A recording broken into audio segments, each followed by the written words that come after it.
Welcome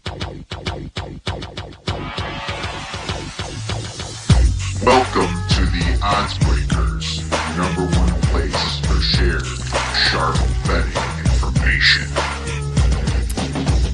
Welcome back to podcast 40 of 2020. I'm your host, Kiev O'Neill. You can follow us on Twitter at The Odds Breakers. Follow us on social media / The Odds Breakers. This episode is being brought to you by jazzsports.ag for a 50% sign up bonus. Please visit Jazz Sports and use the promo code ODDSBREAKERS. Terms and conditions apply.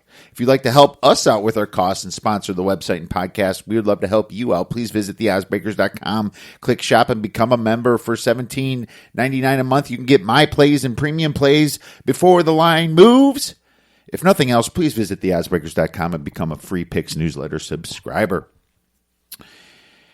My friends, we are 11-5 in premium plays in baseball, so we have a great start there. I got a little formula that I like to use, and obviously modeling is a very difficult thing, but it's been working. What I will tell you is that I use things like on-base percentage plus slugging, which is OPS. I think OPS tells you a lot about a team. I like to use total runs. Runs tells you a lot about a team. Establishing runs. I use bullpen FIP. Fielding independent pitching tells you more than ERA, and I use the actual pitcher's FIP and have a little calculation to figure out the difference between somebody with a 3.5 FIP and a 3.0 FIP, how it adjusts to the line. It's been working well, so it's definitely small sample size, but I'm a numbers-oriented person, and I'm always going to try to find ways to model no matter what. It's just the way I handicap. But so far, so good. 11-5.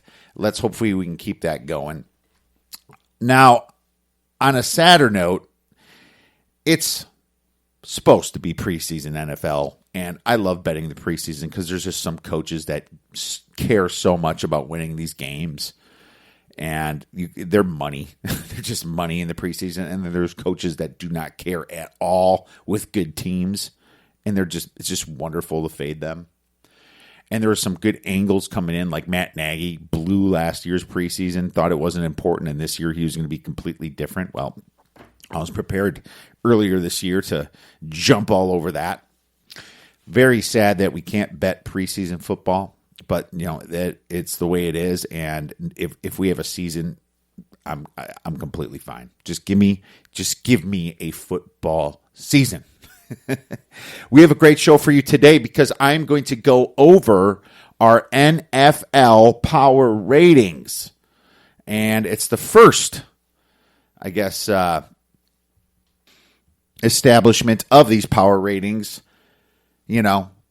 Power ratings 1.0, subject to change, but I did put some work into it today, and I thought it'd be valuable to start talking about that.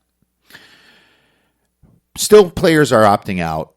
We are going to possibly do fantasy football again this week, but I decided not to just because I wanted to wait a little bit longer. I believe the deadline is approaching here for players to opt out. So, didn't want to attack that yet, but we have a great show for you because Cub Fan Danny is back to go over our UFC Fight Night 176 this weekend. We have a huge main event between Derek Lewis and Alexei Olenek. Two awesome fighters, two heavyweights. Cannot wait for that. And Danny and I will be breaking down a couple other fights, of course, as well. We were 1-1-1 in the UFC last weekend, but Danny nailed that Brunson play at plus a massive 330. And we'll talk more about that a little bit later. Before I get into NFL power ratings, there's a few things that we have to discuss.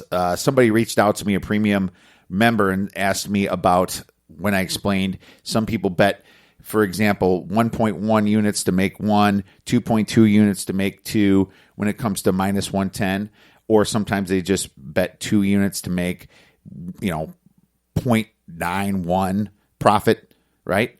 Well, when it comes to a money line sport like baseball, I should have clarified better that you don't have to try to make your 2 units. If it's a 2-star play and it's 2 units, instead I recommend just putting 2 units down, especially when we're betting favorites like minus 170 or minus 160, right? Once again, it's preference. Some people will lay the extra juice, but when I say it's a 2-star play, I'm meaning it's a 2-star play, and that's what you should be sacrificing when it comes to money line sports. And I should have clarified that, and I didn't. But at the same time, the fact that we are 11-5, hopefully that's worked out to your advantage if you were doing that. When it comes to juice, just standard spread sports, football, basketball, -3, -4, and you're always laying around minus 110 to minus 120. That's when I'd say you can put your 1.1 or 1.2 units up if it's minus 120, 2.2, 2.4, etc. But when it comes to higher than minus 120, I just personally would put the normal just unit bet up. For a 2-star play, you put up 2 units. So hopefully I clarified that. If you have any more questions, if you members have any more questions, please feel free to reach out. Let's see here. What else is on the docket? College football, baby. Well, the Big Ten's got a schedule, and it's looking pretty good for Wisconsin. They have a very easy schedule. They avoid Penn State. They avoid Ohio State. They get to play Maryland now. And they get to play, it looks like, Purdue, Maryland, Minnesota, Nebraska, Northwestern. They get Indiana from that side, and they get Rutgers from that side. So, wow, thank you for the reschedule. That really kind of helped out a little bit. So Wisconsin's looking like a very, very good chance to win the Big Ten West, and obviously that beast of an Ohio State team or a very tough Penn State team, they would have to play in the Big Ten championship. Now, I still have a few thoughts on Nebraska there. I still think that they have a shot, and I think their odds at 33-1 was great to win the Big Ten. I did not like Wisconsin's odds at 6 or 7-1. Those are terrible odds, if you remember. Just wanted to recap that a little bit. Not much has changed when it comes to that, but Wisconsin certainly benefited from the reschedule here. One thing I want to say about Penn State is they took a pretty nasty hit with Micah Parsons not playing. So that's not good. And he's sitting out for the draft, but I can't blame him. I really can't blame him. And the reason I can't blame him is because I'm pretty sure he didn't go to school to get a physics degree or an engineering degree or chemistry or even business finance. He went to school to try to make it to the NFL, and he was probably going to fall back if he didn't make the NFL and maybe pick up a major. That's what kids should do. But at the same time, this is the whole problem with college. We now have a perfect excuse for kids to sit out. Before it doesn't look good for them. Teams don't have trust in them. But now with this virus pandemic, it's absolutely acceptable for them to do it. Especially because they can't make money off their image, right? They can't. Why go through all the grades if you're going to be a first-round draft pick like that and you know it? Why go through the chance of you messing up your future college career if you're just not that motivated, right? If Parsons has a career in the NFL, which he will, he can always come back to college when he's more mature anyway. This is exactly what I'm talking about with athletes needing to get a little bit more out of what they bring to the universities. And I've had this argument, and I understand they get free scholarships and all, but it's not like they're using these scholarships for majors that will catapult them into being in a huge economic position where you're making, a couple $100,000 a year coming out of college. They don't major in things like that. They major in things like political science, sociology, easier things that get them to just be able to get good grades enough to stay on the team. I don't like how that system is run at all. It's no motivation for these players. It's like college is just there because you have to go type thing. That needs to change. That needs to change. And I don't know how it's going to change, but NCAA is going to lose more and more athletes, especially when it comes to basketball now, because the NBA is branched out into summer leagues and things like that, if they don't change. So I've been screaming that for a long time, but if Micah Parsons was making money off his image for playing for Penn State, and maybe a little bit more than a per diem, from the school. I mean, if you can work in a coffee shop at a school, if you can work in the cafeteria and make $10, $12 an hour or whatever in the school, why can't you be counted as working when you're bringing school that kind of talent and that kind of money from TV ratings and obviously fans going to games when you're a college athlete? Why? It always blew my mind. And I know football and basketball has created other programs to succeed, but it's not their fault that happened. Other leagues are going to take advantage. The Rock just bought the XFL. Do not think for 1 second that The Rock is not going to recruit 18-year-old kids to play in the XFL. Don't think for 1 second that that's not going to happen. It will. The NCAA has been way behind in this, and it's been complete BS for years. And I'm not saying that you have to give them massive contracts by any means. Just give them something. Now, the problem with that also is that you're not going to see any more Ja Morants playing for Murray State, right? Ja Morant is going to go to Kentucky, where he could have went, or Duke, right? Kansas. This would probably even create a bigger disparity because college players will make more money off their image at Duke. They'll make more money off their image playing football at Alabama, at Ohio State. So that needs to be addressed. And maybe the way you address it is limiting where recruits can go. I don't know. That's a complete another subject. And I don't know how you can tell a kid he can't choose a college. But if you want to play football and if you want this thing to survive, these are the issues that you're going to have to address. I believe Bateman also opted out for Minnesota, so that hurt them a little bit. They're a wide receiver there. Major League Baseball, with all these viruses tests coming up, I don't know what Rob Manfred was thinking here. I mean, the union also voted to not play in the bubble, so it's not just all on him. But you can't keep delaying games for people coming down with this virus because it's going to push the season that much farther back. It's unfair to other teams that have to wait to play in the playoffs. It's absolutely silly. Silly to do this. And B, these players aren't getting all that sick. And yes, they can spread it to older people, but they're starting to find out that the rates are going way lower when it comes to hospitalization and death. So I don't know what Manfred was thinking. If you don't play in the bubble, you're going to get positive tests. It's going to happen. You should have expanded the rosters. The minor leagues are not playing this year. Bring the AAA and AA kids up to fill in when 14 players test positive. You know what that does? It keeps the games going. And yes, that team might lose, but too bad. You should have social distanced better. Right? It rewards teams that social distanced better this year.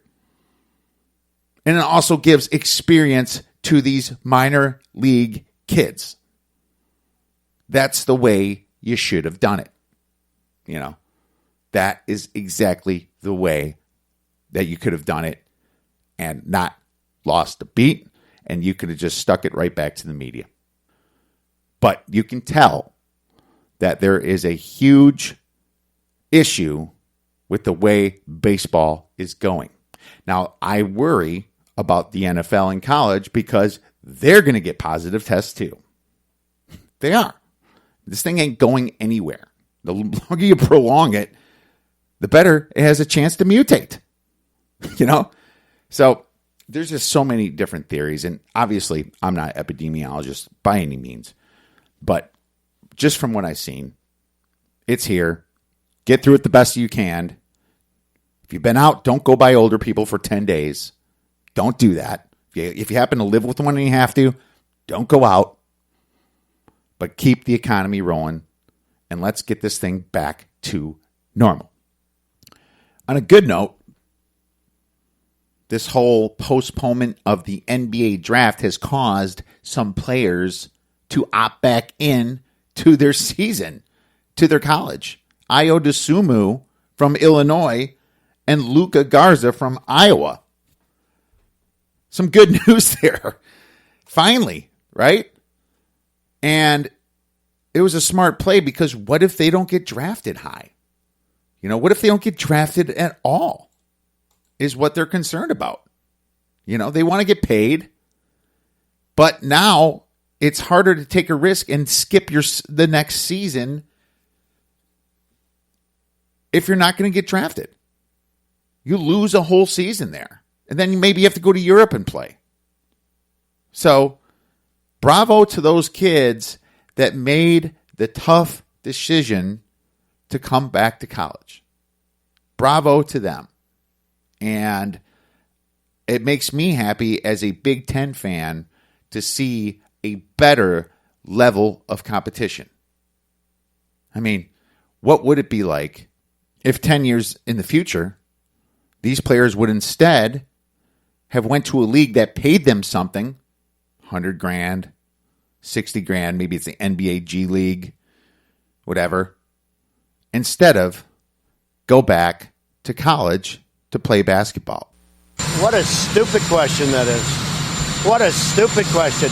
But I watch you a lot. You ask a lot of stupid questions. It looks terrible for the NCAA. It would look absolutely terrible, going back to my point from before. But enough of me ranting. Let's get to a little bit of NFL power ratings for your 2020 season. Let's get into these power ratings here, shall we? So, wanted to mention that when it comes to last year's power ratings, they are a little bit more expanded. There's more variance between the best team and the worst team. Okay? By the end of the year, the best teams become, better throughout the year and they're at their best point, right? And the worst teams are even sometimes tanking. They lost a bunch of guys to injury. They're way at the bottom. So there's a much bigger difference than when you start out. All right. In general, the best NFL team was about 14 or 15 points better than the worst in the past. That has changed. It's now about 20 points. It was about 20 points towards the end of the year. I think Baltimore and Kansas City was probably about 20 points better than the Dolphins and the Redskins. Okay. And the Bengals. So, and that's at least how I had it, 18, 19, 20, right? So, in my opinion, you have to bring that down. I think it's actually everybody's opinion because this is the start of the year. You have some new players, some players that left. You're coming in rusty. You do have all your guys, but, you don't know who's going to be good, who's not. Lots of things can happen. But just to let you know, in general, the best teams go down a little bit and the worst teams go up, by a little bit. So, rule of thumb. Starting out with the best team in the NFL, and I have the Kansas City Chiefs at number 1, and it was Baltimore finishing last year tied with Kansas City. And Kansas City only pulled above them in the Super Bowl. I mean, I have Baltimore number 1 just because they lost the playoff game. Doesn't mean that they weren't the best team. As you know, playoffs, you can have a hiccup and lose when you're the best team. But Kansas City, what can you say? I mean, I don't see any weaknesses with Patty Mahomes, and that's the biggest thing here, you know. And that's probably why he got paid a king's ransom here to play, you know. The team did lose a few guys, mainly on defense, but I expect Kansas City to once again win the division. One thing I want to caution about is Super Bowl hangovers are a real thing. It mostly happens to the team that loses, but it also happens to the team that wins. You really see back-to-back Super Bowls. It's been a while since we've seen that. What was it, the Patriots that did that last time? And they seemed impervious to anything. But in general, this is just something I warn you about. But they are 8 points better than the average team. And I round to the 25th percent, okay? Like instead of 8.215, I would make it 8.25 because it's a quarter game, half game. I think that's fine. I don't like going deeper than that. There's no reason to do that. And I base mine on some metrics. I base mine on value of positions and things like that.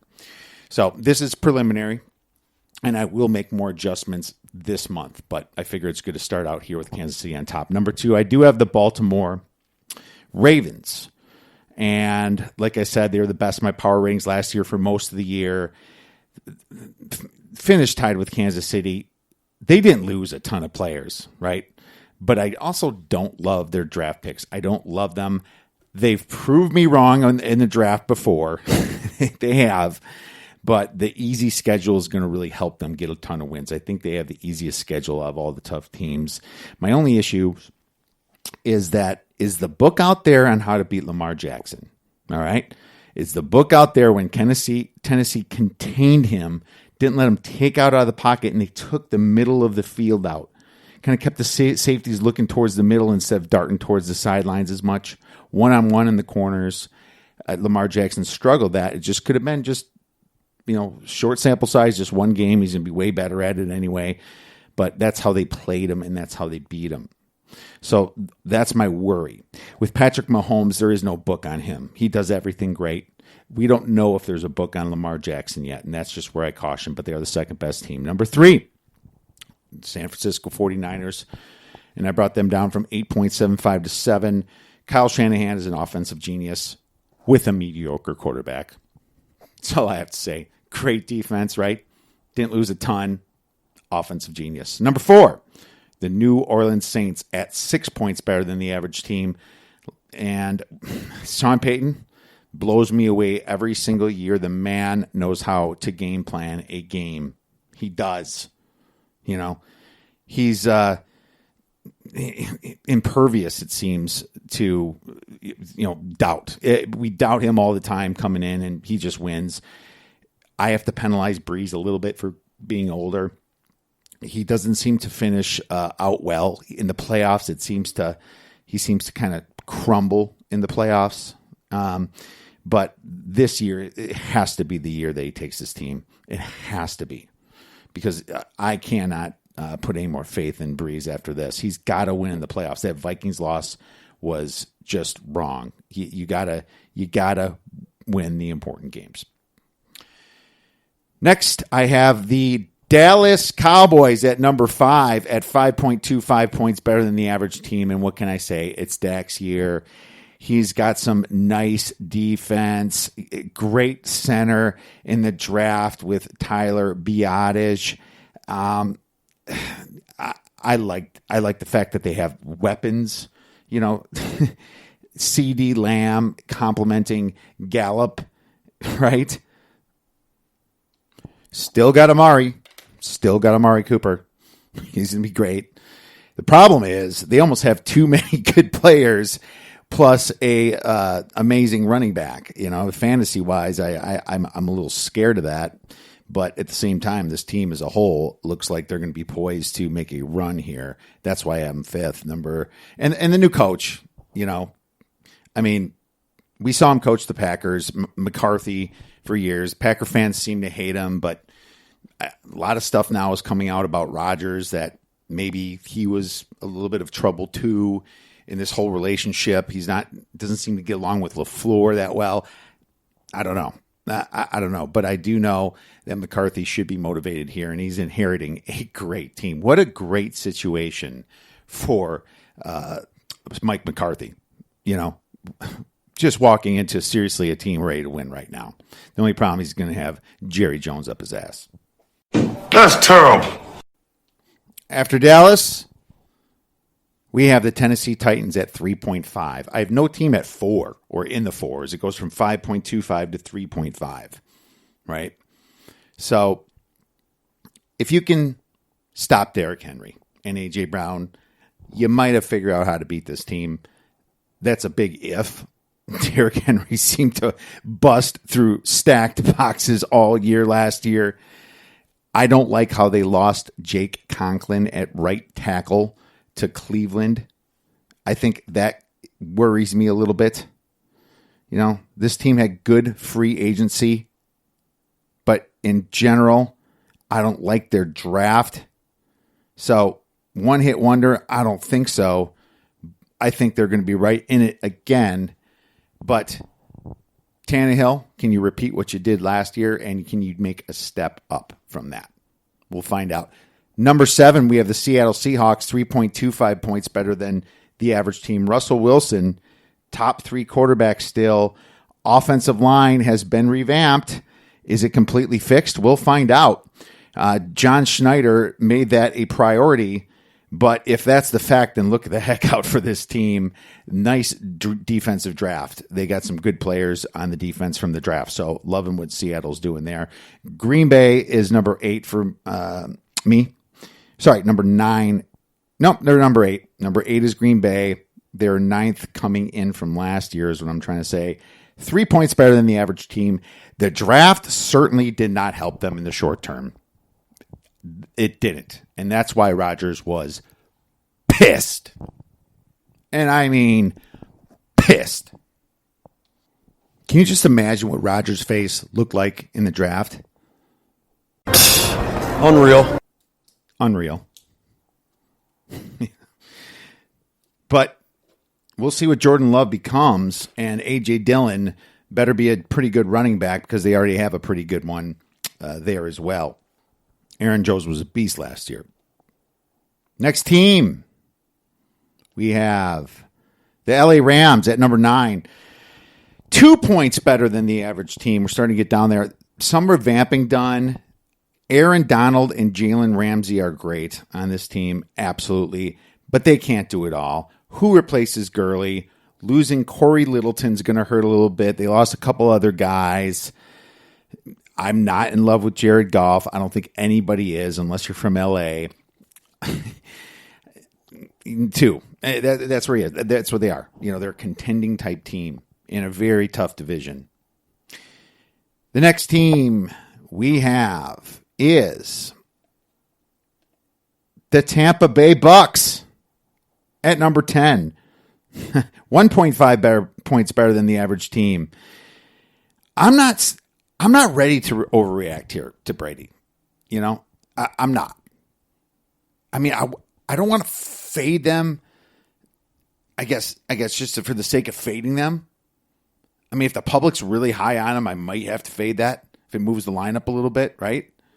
But their defense is going to be terrible. Their secondary is going to be bad, just like it was last year. I'm looking more towards the overs in the beginning with this team. But 1.5 points better than the average team is fair because Evans and Godwin, they were beasts last year, and they stuffed the run. They stuffed the run on defense. That's one thing they did very well. Number 11, I have the Buffalo Bills, and I downgraded them a little bit from 2.5 to 1. I'm not sure that Josh Allen can throw downfield accurately enough to be a pro quarterback, right? I mean, with the type of corners and safeties that will be defending these receivers, they're not stupid, right? It's in college. But I do know that they have help at receiver with Diggs, right? Stephon Diggs joined the team with John Brown now.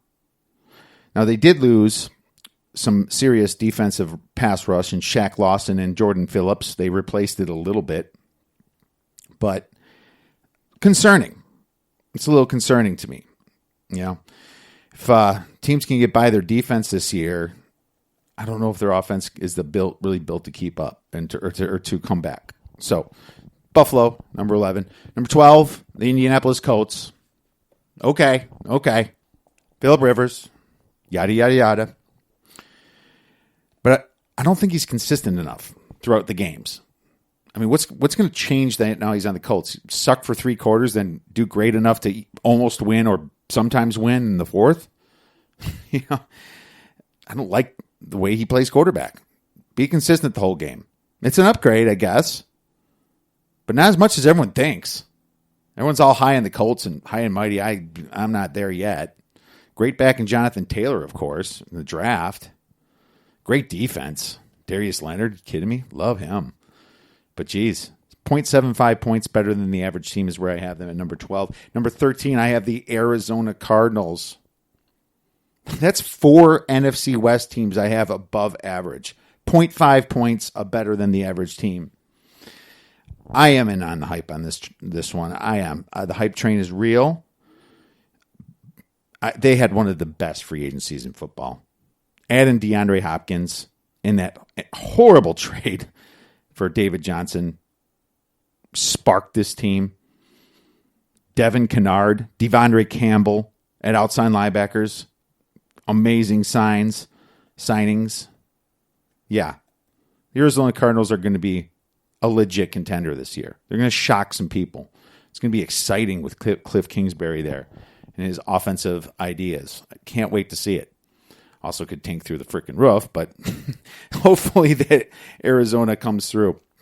Number 14, I have the Minnesota Vikings. Big downgrade, almost like a 3-point downgrade for me. 0.25 points better than the average team. New rookie receiver. Lost Stephon Diggs. Lost pretty much their whole defense from like 4 years ago. Everson Griffin gone. Man, they had a shit ton of draft picks, but those are draft picks. All right? They're not going to be ready. I'm considering downgrading them even more, but they also had a great Pythagorean win total last year. I believe it was above 10, so they did some stuff last year. Jared Cook's got to be, not Jared Cook, Dalvin Cook. Dalvin Cook's got to be a beast this year, and he might sit out, get a contract. That means Alexander Madison will have to come in. So keep an eye on that. Number 15, I have the Philadelphia Eagles, 0 points average. I mean, as long as Wentz can play a full season, this team is going to have a shot. Losing guys like Malcolm Jenkins, Ronald Darby doesn't give me a ton of confidence here. They didn't draft to replace their secondary.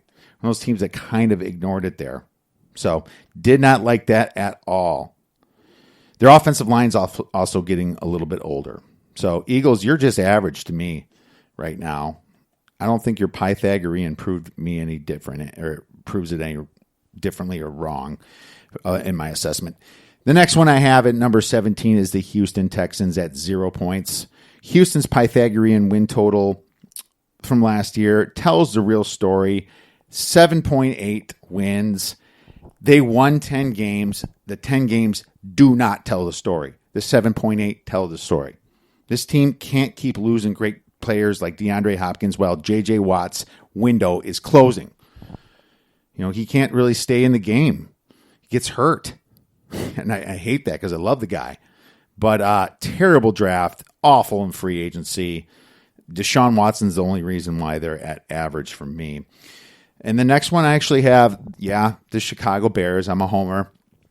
Slight upgrade. They're at minus 0.5 points from last year. They won 8 games last year. They should have only won 7. As you know, Minnesota tanked that last game. Nick Foles, he's got to at least push Mitch Trubisky, right? 2 years ago, this was the best defense. They still have the core guys there. They're young, too, 2 years ago. They upgraded the tight end position, right, with Kmet and Jimmy Graham. But, I mean, is Jimmy Graham still good? He catches the ball. Kind of falls when he catches, it seems. It's kind of weird. But I have to give him a 0 because the defense is just that. Defense can keep him in the games, and Mitch can't be any worse than last year. He's done, and Foles is in if he is. All right? Maybe Mitch just had a confidence problem. They have some great receivers there. Allen Robinson, Anthony Miller. Drafted a kid named Mooney. They still got Riley Ridley there, Wims, for the backups. Yeah. This team can be dangerous if they get their shit together. Don't forget Tariq Cohen either. Number 18, I have the Cleveland Browns. Minus 0.5 points better than the average team, and I upgrade them. They were -3. Huge upside, though. I mean, if I had to bet who's going to finish better between the Bears and the Cleveland Browns, I'd probably bet the Browns. But, I mean, this team's been a mess for years, and losing has been a tradition. Can Kevin Stefanski bring confidence? A lot of people are saying that he is. They fixed both tackles on the offensive line. Conklin, right? And who they draft? Wills from Alabama? I think he was my best tackle on the board. Great free agency. And adding Sendejo, they used to play with the Vikings, the safety. Austin Hooper at tight end. My only question is, will Odell Beckham ever shut the F up? Unreal. Next team, Detroit. And the Detroit Lions are minus 0.75 points worse than the average team. They rank number 19th here. With Stafford back from injury, you have to give him some points back. I think I had him at -5 last year. No, I had him at -7. So Stafford got him back about 6.25 points. Him, and obviously, I did like their draft. They fixed their cornerback there with, what was it, Okura? The guy from Ohio State, can't remember his name. DeAndre Swift was interesting. Kerryon Johnson and him should be a good tandem there. They can be dangerous. They can be dangerous. Absolutely. So the Lions are one of those teams that whenever you don't believe in them, they all of a sudden do well. And when you finally believe in them, they do bad. Well, after last year, people won't believe in them, and they'll probably do good. So I think I had a play on them too. Can't remember if I gave that out or not. So number 20, we have the Pittsburgh Steelers. They are actually at number 20, we have the Denver Broncos. Minus 0.75 points, worse than the average team. I like the fact that they added Melvin Gordon, drafted 2 stud wide receivers, but the defense is getting a little old, and Von Miller getting a little old. Drew Lock hasn't shown me anything yet. He hasn't proven anything yet. All right? So I'm kind of keeping them around the same as they were last year. They drafted receivers, yeah, but can they protect Drew Lock so those receivers can get the ball? KJ Hamler and Jerry Jeudy. Now the Pittsburgh Steelers at number 21, and the Steelers are minus 1 point worse than the average team. I struggled with this, and they were probably close to that last year. I think I had them, and Big Ben's coming back, but this is the start of the season, and he can be rusty. I can't give them the power rating from where I think they're going to be week 8. I have to give them to where I think they're going to be week 1. And I'm still not confident in this offense. Not confident. The defense, going to be top 3. Minka Fitzpatrick, that trade, that's why they didn't have a number 1 draft pick. Defense is going to be sick. Look for some unders in that game, that team on their next games. Atlanta is number 22, minus 1.75 here. I am not impressed with what Atlanta did in the offseason at all. Gurley is a serious risk at running back. Losing Austin Hooper, Vic Beasley, Desmond Trufant, Devondre Campbell all in 1 year tells me that this team was once again not going to be ready for the season. So minus 1.75 for Atlanta. That's all I have to say about them. Number 23, we have the Oakland Sorry, why did I write Oakland? Las Vegas, baby! Raiders. The Raiders. -2 points, worse than the average team. Chucky, he went all out. In free agency, he went all out. Is that going to gel together right away? I don't know. They had the worst draft, in my opinion, with that Ruggs pick. Ruggs is not a number one wide receiver. He's a slot type guy. And maybe people are it's going to trick people. I don't know. But Mariota there is a quarterback controversy with Mariota and Carr now. Carr's all pissed off talking on Twitter. He's got serious chip on his shoulder. But he's always had that now because he's always doubted. They have a tough division. I have to wait to see the defense before I upgrade the Raiders. I have to wait to see the defense. If they can jump a team like the Bears or the Steelers, they'll win the game because they can't come back. That's how it was last year. They jumped the Bears. The Bears almost came back, but they didn't. And the Raiders won that game. So, the Raiders will have some offense this year as long as their quarterback's decent. Another question. Quarterback controversy is important. All right. What do we have next? The New York Football Giants at -2.25 points, worse than the average team. Number 24 in my rankings. Very hard schedule. Nice work in free agency and in the draft, in my opinion. Nice safety they got from Alabama and Xavier McKinney and guard Andrew Thomas from Georgia, guard or tackle. If Daniel Jones can take the step forward, this is going to be a very dangerous team. But there's no freaking pass catchers there. Golden Tate, really? How many times has he been injured? I guess Evan Ingram's coming back from injury. Is it going to be just the Saquon show? Maybe.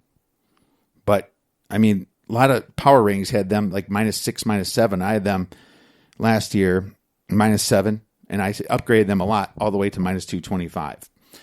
Number 25, we have the New England Patriots. And this, my friends, was the largest I've ever downgraded an NFL team from a season. I guess I had them at 4 points better than the average team. Maybe I was a little high at the end on them last year, but all the way down to 2.75. Obviously Tom Brady's gone, but Kyle Van Noy, Jamie Collins, and Danny Shelton was gone this year, right? But then now you lose Dante Hightower, Patrick Chung, and 6 other guys to the Rona. They opted out. Unreal.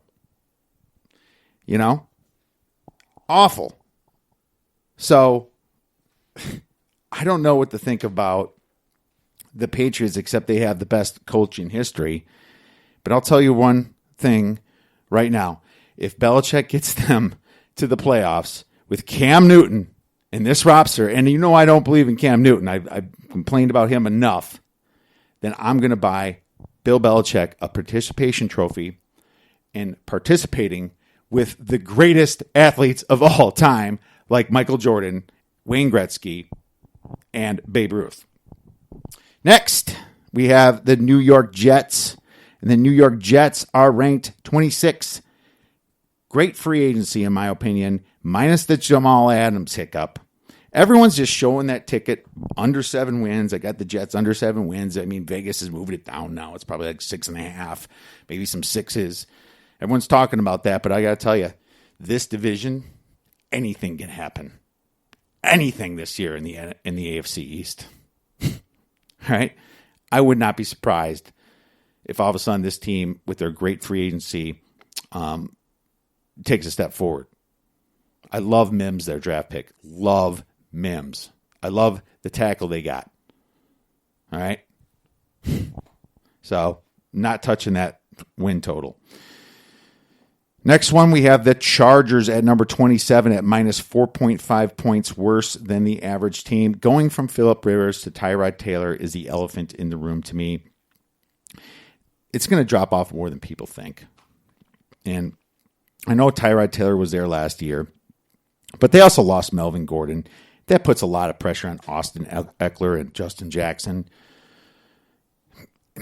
They really beefed up their defense, and I'm going to be looking at some unders this year for them. Absolutely. I'm going to be looking at some unders. And Tyrod Taylor's that guy that, doesn't throw interceptions, right?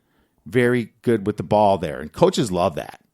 Probably still why he's still in the league is because he's so great at turnovers. They really beefed up that defense, re-signed Joey Bosa, made him happy for about another 6 months.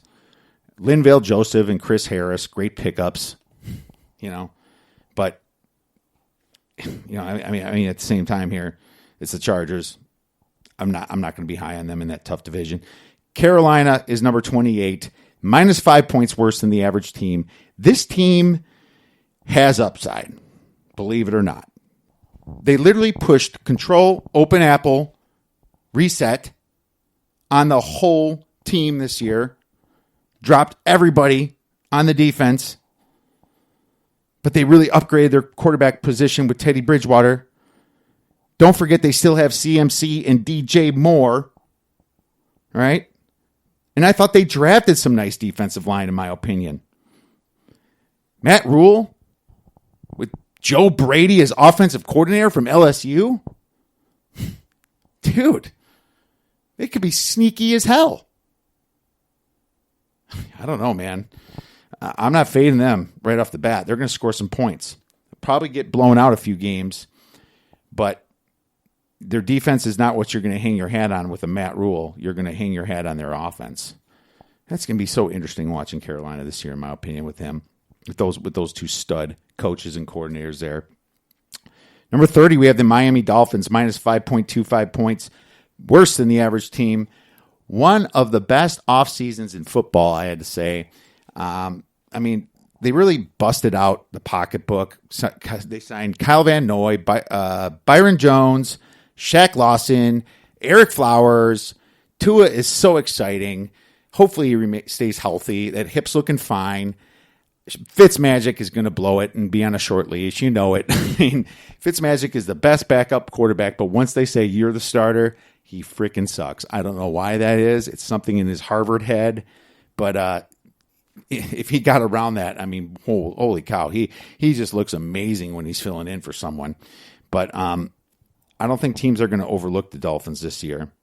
And they were probably the worst team in my power rings last year, minus 9 points.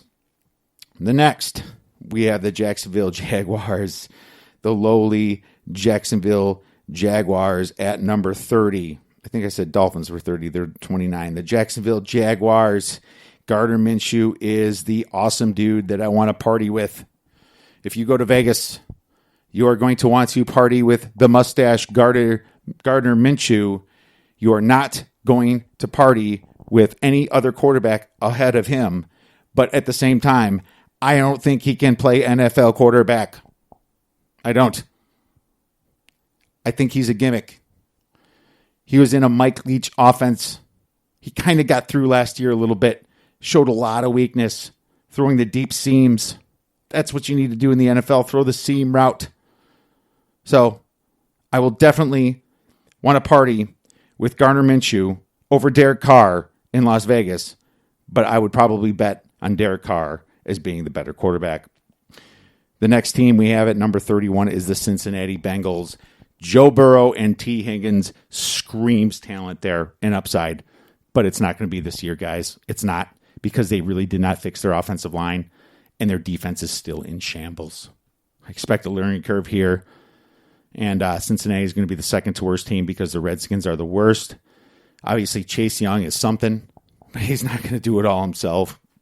Picked up a few good guys, but not nearly enough. Not in love with their draft. If Haskins commit to McLaurin works, God bless them.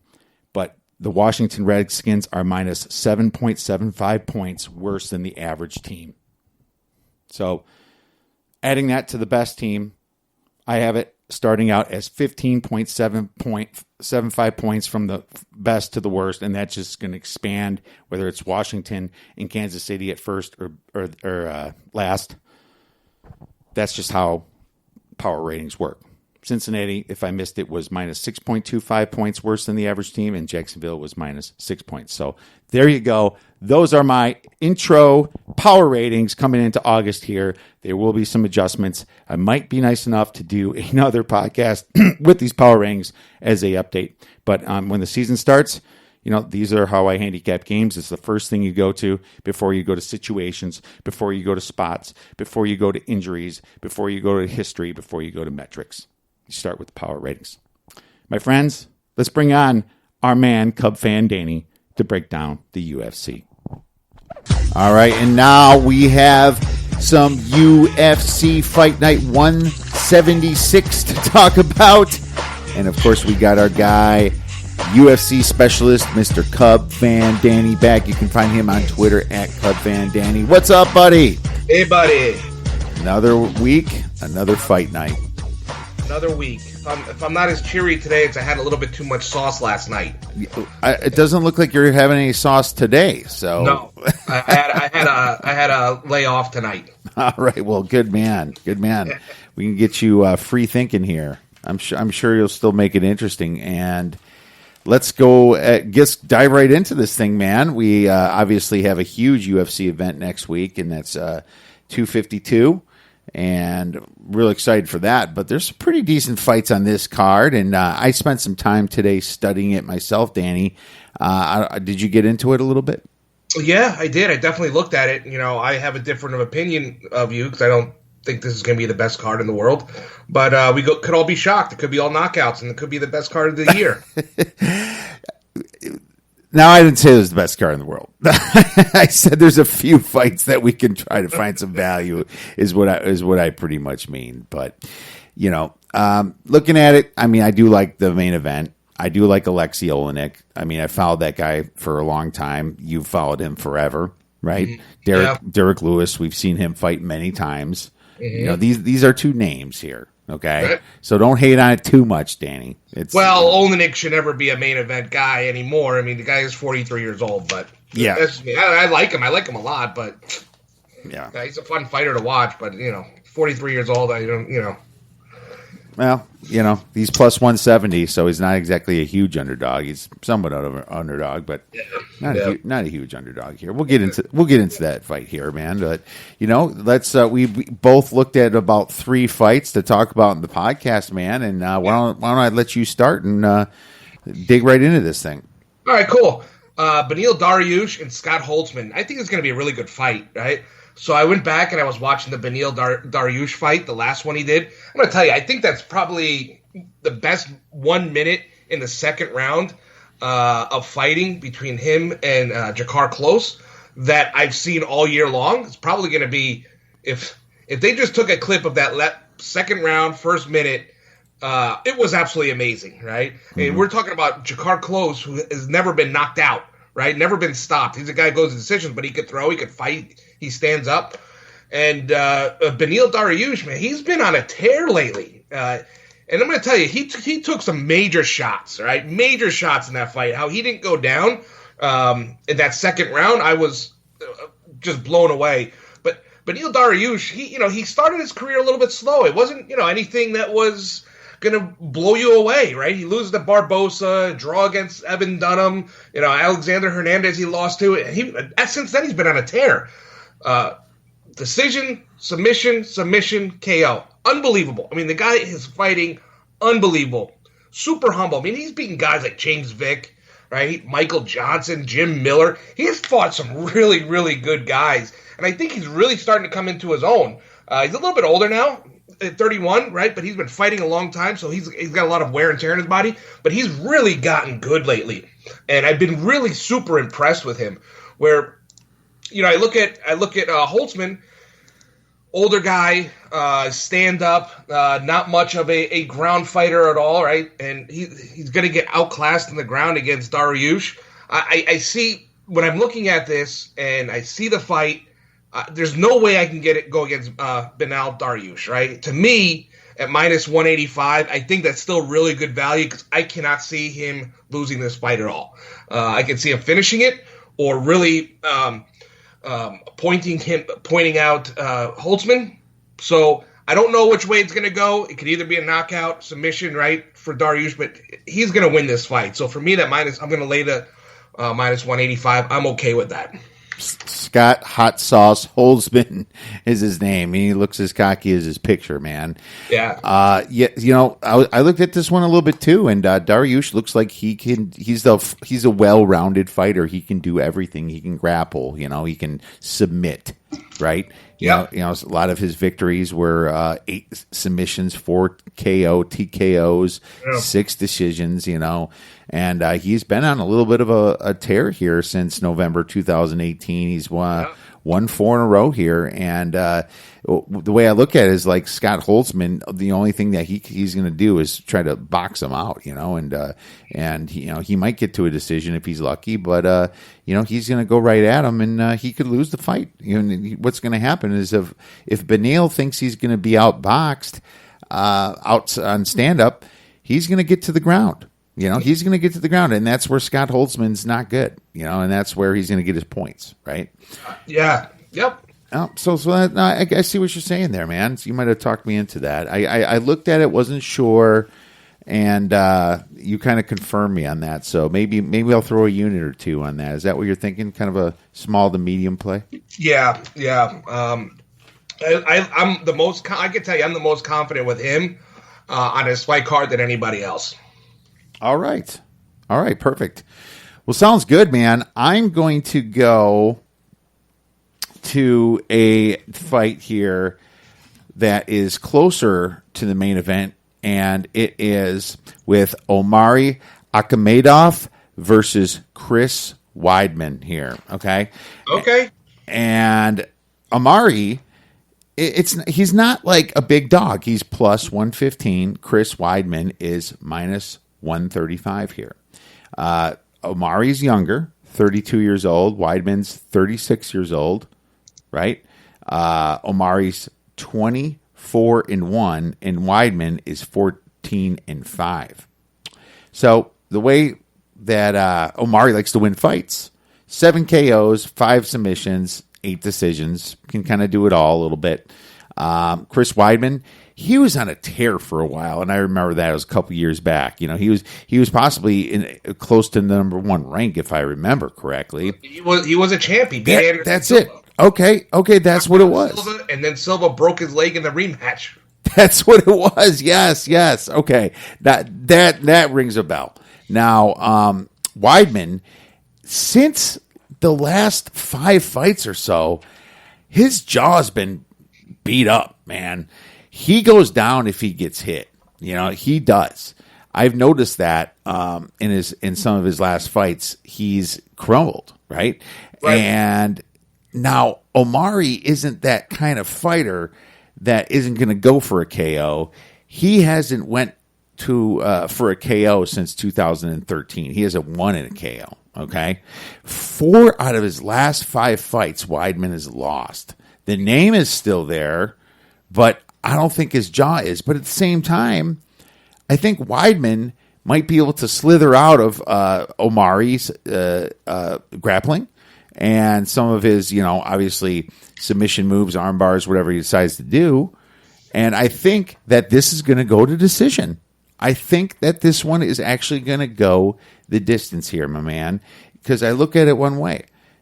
Chris Weidman's weakness is getting knocked out. Omari, what he doesn't do is knock people out. Omari is just going to sit back and dance around a little bit. So it's pretty close to even money here to go to decision, and I think I'm going to make a 2 or 3 star play on that to go to decision. What are your thoughts? All right. So, did you know what the line opened up at? Weidman was a dog, a plus 130. Now it's up to minus 145. Oh, okay. The thing's still that thing's getting steam, isn't it?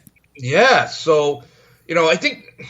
That's a lot. I think that's a lot of sharp money going in on Weidman, right? So I know Weidman's been taking a beating. You kind of mentioned it, right? But he's 1-5 in his last 6, 1-5. Yeah, but he's fought against some killers, right? Dominic Reyes, Sousa, Gegard Mousasi, Yoel Romero, Luke Rockhold. Those guys are all killers, right? There's no jokes in that, right? Mm-hmm.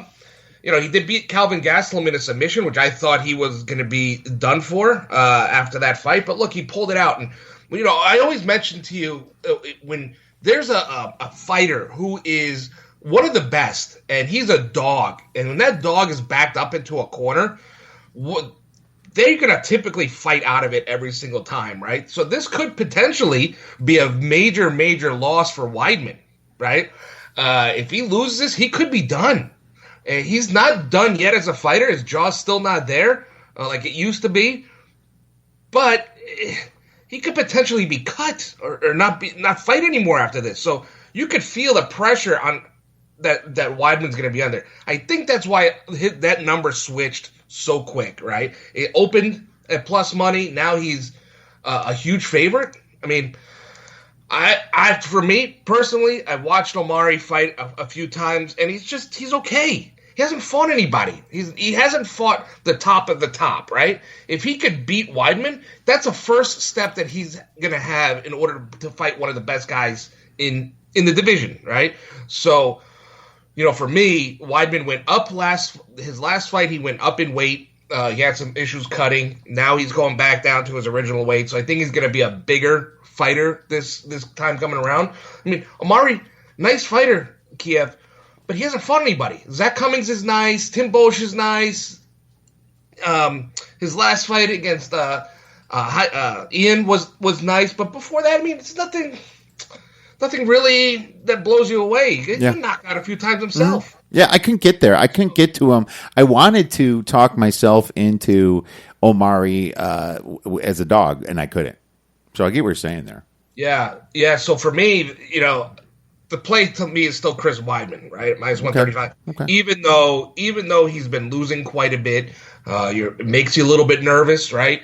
If you think that Weidman's chin is not going to hold up, you could get inside the distance for Akhmedov at plus 205. So however he wins, it's still plus 205. If he wins by a KO, right, plus 240 for Akhmedov. So for me, I mean, the play's still on Weidman, right?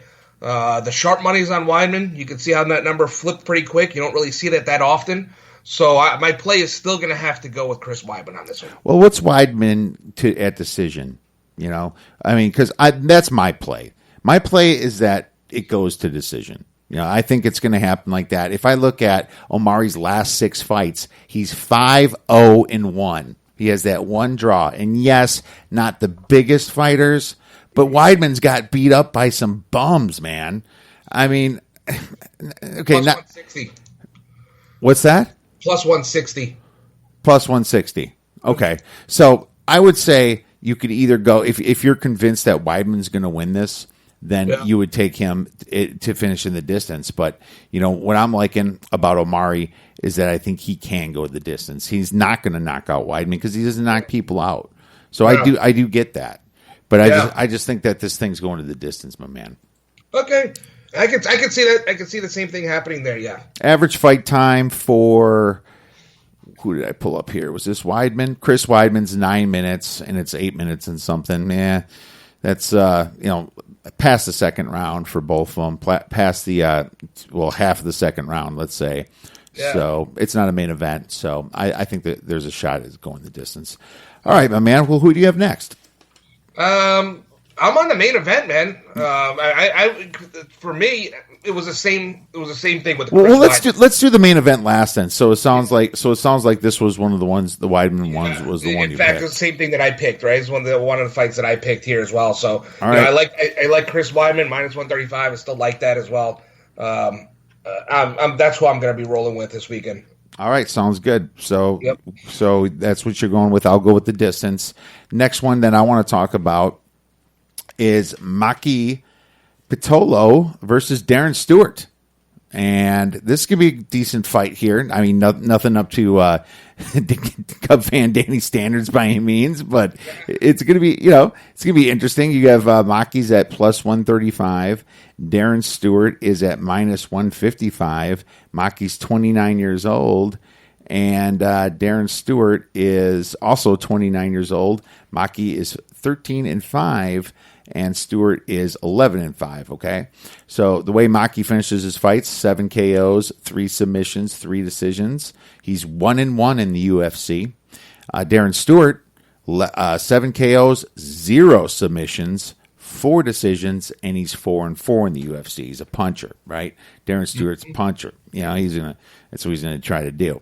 So looking at this, I was kind of shocked to see that Mackey leads in significant landed per minute. Significant strikes landed per minute, 5.2 to 2.9.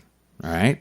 I thought that was interesting. A little bit better of an accuracy percentage too, just by 2 percentage points, 46 to 44. But what I like about Mackey is that he can take you down.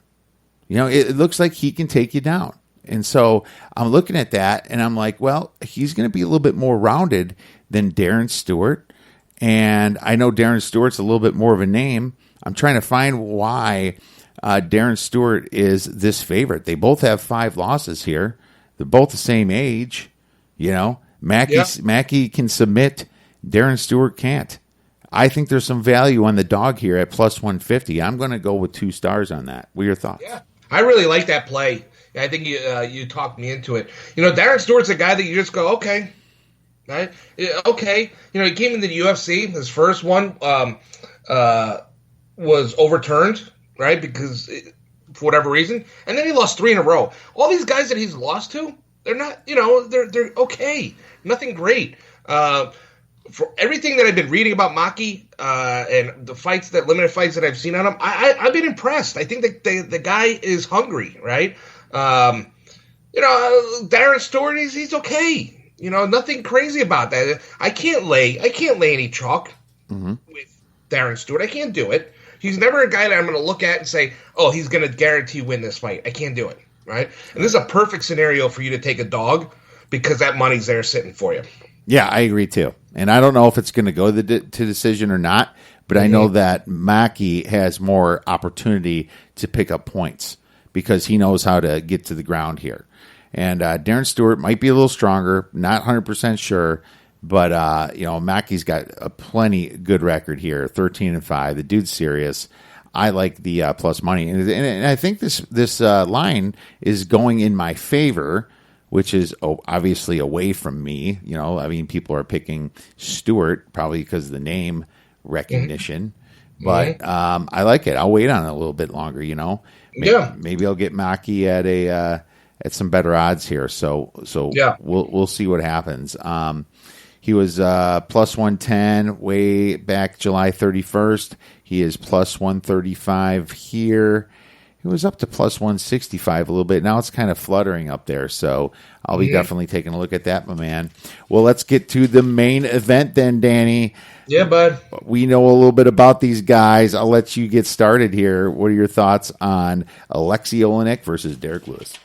You know, Alexei Oleinik, you know, man, this dude he's old in the fight world. He's 43 years old. He's got 73 total fights in his career. 73. I know. I couldn't believe it. He's won 59 of them. But I said that like last year when we talked about Alexei. I was like, I can't believe he's got 70 fights or something. It's like every year this guy keeps showing up. He keeps showing up, right? So out of his 59 wins, right, 5 by decision. That means 54 of his wins have ended early, okay? His 13 losses, he's been knocked out 7 times. He's been submitted twice, right? So in his career, right, he's gone 10 times out of 73 fights to the end. So the guy something happens, right? And this fight does not typically end after 3 rounds or, in this case, 5 rounds, right? So I really like the guy. I've won some really good money with him because he's so old in terms of the fighting and people haven't seen him. The numbers for him have never been favorable. I mean, if he was 33 years old right now, he would be destroying everybody. Mm-hmm. You know, my only concern with Alexei right now is his chin, right? He's been knocked out by Walt Harris. He got knocked out by Alistair Overeem, right? And those are some big boys, right? And so is Derek Lewis. So for me, right, when I look at this fight, Derek Lewis, which Derek Lewis are we going to get? Are we going to get the guy that's hungry? Are we going to get the guy that's lazy, that doesn't want to fight? I think it's so ingrained in my head, that fight he had with Mark Hunt and Francis Ngannou, where it was the most boring thing you'll ever see and it was disgusting, right? And then Alexander Volkov, where he was losing that entire fight, he knocks him out with 11 seconds left. Yeah, right. He loses the Cormier by submission. He loses the Junior Dos Santos by knockout, and then he fights two guys that are okay. But for me, in my head, right, if Derek Lewis does not get a punch on Olenek and Olenek gets his hands on him, he's done. Lewis is going to be done. He's going to be submitted in the first round, okay? The guy's like a boa constrictor when he gets on top of you. The only way that Lewis wins is if he knocks him out. It's the only way he's going to win. He's not going to beat him on the ground.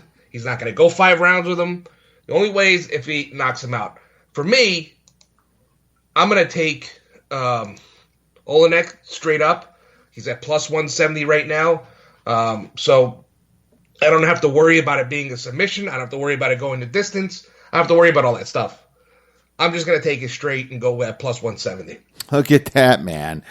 Well, that's a good way to look at it. Alexei Olenek is he's not too bright, and he goes in head first to a lot of these fights, and you see that, and he can get beat pretty quick. As a matter of fact, his last couple fights, he did win against Verdum and Maurice Green, which are actually Verdum is pretty good at his age too. 44 years old, whatever, 40, or 42 he was, and Maurice Green's okay. But he lost to Walt Harris in the first round. He lost to Alistair Overeem in the first round as well. Mm-hmm. And so, but he also beat Mark Hunt, and like you said, Junior Albini, yeah, Travis Brown, yeah. So he's still got some gas left in the tank, Yeah.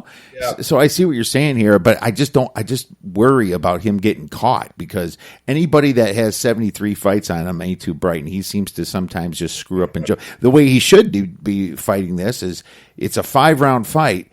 Don't even do much in the first. Just let Derek Lewis follow you around the ring for a while. Just then maybe you kind of, start grappling him a little bit. Get that gas out, because Derek Lewis is 30 to 40 pounds heavier than Olenek. That's the way I would approach the fight if I was his coach. I don't know if he listens to his coach, but he's got 8 KOs, 46 submissions, and 5 decisions in his 59 wins. 59, 13, and 1. Is that crazy? Oh, it's amazing. You just gotta respect that, man. 43 years old. Derek Lewis is 23-7, 18 KOs, only 1 submission. He must have did it by accident. Maybe the guy fell asleep or something. And 4 decisions. But interesting about Derek Lewis is his last 2 fights did go to decision. And that Latifi fight, he lost that fight. The refs screwed him. The refs screwed Latifi and gave it to Derek Lewis, And I remember that well. We were watching that one. And it pissed me off a little bit. I think Derek Lewis can be a little bit lazy, but I do respect Latifi as a very good fighter here too. Yeah. But if Alexei can get Lewis to the ground, I love the submission prop, and it's at plus 255. I know what you're saying, plus 175, whichever way you go. But at Alexei's age, he's just trying to submit people, in my opinion. So that's not a terrible fight. My problem is, do I take the risk on taking Derek Lewis in the first round to win? That's what's bugging me here, because you can pick him in any of these 5 rounds, right? I think if it gets past the first round, Alexei's going to win this one. I really do. So I wouldn't have to worry about it. But yeah, sure, I guess Alexei can get caught in the second or third round with a fist too. But looking at the first round here, it was something like plus 275 for Lewis. Yeah. Plus 275. Yep, thank you. There it is right there. So you got plus 255 on one end, and Alexei's got to win by submission. If you want to be a little bit more timid, you can do plus 175. Or you can take Derek Lewis in the first round if Alexei gets caught with one of those cannon blows of Lewis that he has, because that's all he's got is just giant roundhouses and stuff. Then you got plus money. It's going to be plus. It'll turn, since you bet both sides, it'll change to plus 175 for Lewis and plus 155 for Alexei, right? So that's the way I haven't made a decision yet, Danny. Am I crazy? No. I like the way that you're looking at everything, right? It gives you a little bit of a different way to bet the fight, right? And I think that's fun. For me, I don't want to play around too much. I think it's, to me, this is going to be a little bit easier of a money. As long as Lewis doesn't knock out Olenek, right? Which is what I'm going to be honest with you, I'm scared of, okay? But if Olenek gets his hands on him, it's done. It's over. He's going to be on the ground, and he's going to be submitted. I can see it happen in the first round. Yeah, I think Lewis by TKO is minus 150, right? So Vegas is telling you that Lewis is going to win by TKO, pretty much. Yeah, absolutely. I know a couple of his fights did go to decision, but this is a 5-round fight. 5-round fight. Not even messing with that. This ain't lasting 5 rounds. No, in my opinion, hell no. Yeah, it'll be fun. If you like knockouts, it'll be fun for you to see Lewis win. If you enjoy the boa constrictor, squeezing the life out of something, then you're gonna love Olenek. Well, you know what? You hit a really nice one last week and get with Brunson there, Danny. I made a cardinal sin because I hit that big plus 280 on Verdum the week before, and so I was timid to press my luck and take plus 330 on Brunson. Yeah. And like you said, and then all of a sudden Brunson wins, and I'm like, why didn't I do that? It's like these things, they're mutually exclusive. It has nothing to do with, even if you won 3 giant dogs, it doesn't take the value away from the next one. And, everyone makes that, timid mistake sometimes. You're like, well, I'm up, but at the same time, we both did nail the round props on that baby. So great job and great call on that, Danny. Fantastic work there. Obviously, next week we have UFC 252, and we're going to probably dig a lot harder into that card than these fight nights. We're gonna probably try to check out every single fight and see if there's some value. I'll try to get to the undercard tomorrow a little bit and have some plays on the oddsbreakers.com. If you don't subscribe to our free plays, please check us out at the oddsbreakers.com.